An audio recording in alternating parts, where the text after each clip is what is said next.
Well, good morning, everyone. Remember when you were very young and you absolutely believed that your dreams would become a reality? You just knew that you would transform into a unicorn, or fly to the moon, or run as fast as a cheetah. So remember that unshakable confidence that was improbable was not just possible, but inevitable. And you probably haven't felt that kind of unbroken belief since you were a young child. These days, our adult dreams are darker and they're much less magical. Failure is not only an option, sometimes it feels like a probability. And optimism is scorned as naivete. Cynicism becomes a refuge from the hurt that we feel from not becoming those perfect unicorns we once imagined we would be. And beyond that, disappointment and fear of failure now dull our drive to even try rising above or wasting the effort on hope. Well, I think it's time to re-embrace our belief that the impossible is within our grasp and to start dreaming again. Why? Because dreaming of what could be is a time-tested and heroic human impulse. It's been promoted as a successful life philosophy by writers and innovators from Aristotle to Elon Musk. Sky's the limit thinking brings out the best in us as individuals, as a society, as a profession. And your HRPA has just those kind of big dreams, and some of which are global in scope, that I'll share with you in a minute. Back in the 60s, President Kennedy committed the United States of America to put a man on the moon in 10 short years. Not because it was easy, and not because it was hard, not even because it was impossible, as many people thought, but because on so many levels, it was just important to accomplish that dream. Just like Musk's ambition to reach Mars is inspiring the world today. That's dreaming on a cosmic scale. But major achievements are also to be found on more prosaic levels, not only with rockets into the solar system, but with vacuum cleaners that we stash in our kitchen closet. For 5 years, James Dyson tinkered in his back shed to master the bagless vacuum. His belief that failure begets success replaced that eureka moment that we always associate with creative genius. In this case, there were 5,127 so-called failures on that journey to his breakthrough. Dyson's comment was, "I can honestly say that I learned something from each one of those iterations. An idea is just an idea until you realize its potential." So, is his continuing success as a billionaire inventor the result of pure genius, tenacity, perseverance, or a rare mix of all three? After several thousand attempts to solve a seemingly impossible problem, many people thought he was crazy. But one thing is clear, Dyson never doubted his own vision, and he didn't let temporary failure determine his ultimate fate. Back here in the world of mere mortals, I have a personal story where doubt could have really put the brakes on high performance, which is not a good thing in a pedal car race. Now, I wasn't in my I can fly to the moon or I can run as fast as a cheetah stage of childhood dreaming. I was actually 21 years old, just out of university as a professional engineer, and working as an apprentice at the British Atomic Energy Authority. Now, pedal car racing sounds like a funny competition for adults, but these cars had very tight engineering specifications that stretched design ingenuity to the limits. So it was actually a very serious business, at least for the engineers and apprentices at those huge world-class companies like Rolls-Royce and British Aerospace. For years and years, these and other technology giants had fought it out in a grueling pedal car race around a hilly mile-and-a-half-long track. 140 companies in total. Each of the 6 members of the team took it in turns to pedal 5 exhausting minutes before passing the car off to the next person. This went on for 24 hours with no breaks, other than on the car. Beyond professional bragging rights, winning this challenge offered a test of each team's engineering brilliance and their mental and physical endurance. Think of today's solar-powered car races sponsored by universities and corporations around the world. I told my team that I thought designing and building an extreme high-performance racing pedal car from scratch would be fun, just a bit of a lark. Conveniently forgetting the world-class innovators we would be taking on with all their years of winning. So with indifference to the likely failure, we really had fun chasing our success. Our team found we had hidden talents, like a former cycling racer who was a master at tuning the wheel spokes for maximum performance, and another clever apprentice who found a way to tremendously increase tire traction and leverage, but within the specs of the competition. Well, our machine and our legs survived the 24 hours of grueling racing, and after 292 circuits of the track, we actually won the race by over 20 laps. One of the largest victory margins in anyone's memory. Forget visions of failure. Our dreams of success became a reality. And I think it's mostly because we didn't beat ourselves.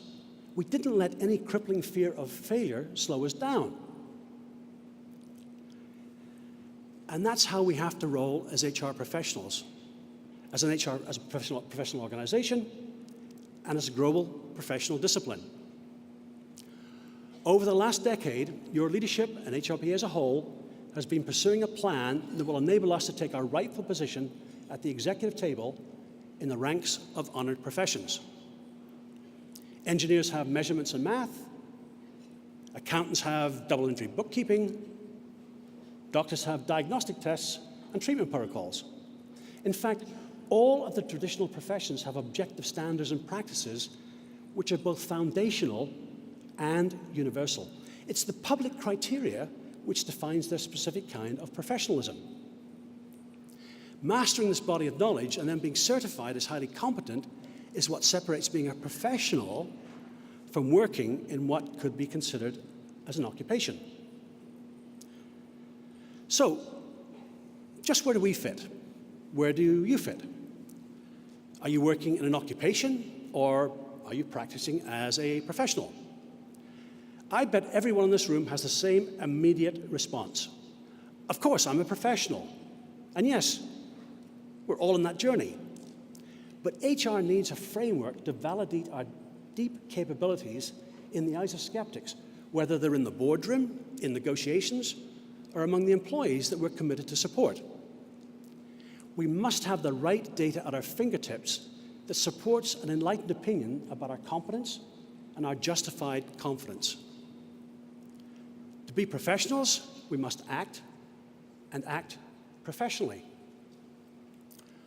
And I'm very pleased to remind you that we've been doing exactly that. Over the last 10 years, we've been making amazing progress on our 3-stage plan to reach HRPA's goals and then exceed them. First, we put a great effort into the fundamentals. We took a hard look at the association and made the structural renovation needed to put our own house in order. Then we set aspirational goals that went way past the routine. Last year saw the full rollout of our updated and future-looking competency framework with new designation suite that meets the needs of members, academia, and organizations. A new act of the provincial legislature established HRPA as the official regulator of the professional HR practice of our 24,000 members. And based on that powerful springboard, at the top of our list of goals going forward is implementing the full requirements of this act. We've created a series of research papers on HR issues that members find important while establishing strong relationships with policymakers. We are determined to ensure that your voice is heard and exerts influence while we work continually to improve the services we provide to you. That includes things like volunteer recognition and rewards programs coming this year, and launching a new one-day conference targeted at senior HR leaders. We're also going to streamline our member certification path from the entry to the senior leader level. Do you want to take your exams at the kitchen table wearing your pajamas? Well, our goal is to make that a reality. As a start, every future exam will now run online. No more pencil and paper, no more inconvenient testing times and locations. And when you get out of your pajamas and put on your best business clothes, HRPA will empower you with the greatest thought leadership in the field. Just before Christmas, we launched a major research initiative to look at the impact of technology, of artificial intelligence, on jobs by 2030. Which ones and how many will go, how many will stay, what new jobs will be created, and what training and skills will need to be supported to make this vital transition. In addition, we'll explore the implications for education, for organizations, and on government policy. And while we're thinking on the large scale, I want to tell you about a really exciting development. HRPA took a proposal to ISO, that's the International Standards Organization, which would integrate HR competency frameworks from the various countries around the world into a simple, single global standard. ISO approved our proposal almost instantly and unanimously, and then set up a multinational group and asked us to lead it to create this harmonized model. It's very early days yet, but in about 3 years, when we ratify this new ISO standard, any country that wants their HR people to be recognized as professional will have to factor this work into their thinking. Simply put, we intend to supply a single framework that all countries acknowledge in order to accelerate HR's recognition as a true global profession. In an increasingly borderless world economy, this new ISO standard will also make your skills highly portable. A while ago, this unlikely breakthrough was just an inspirational goal. Now that we're on the verge of making that happen, it's time to dream again for an almost unobtainable inspiration.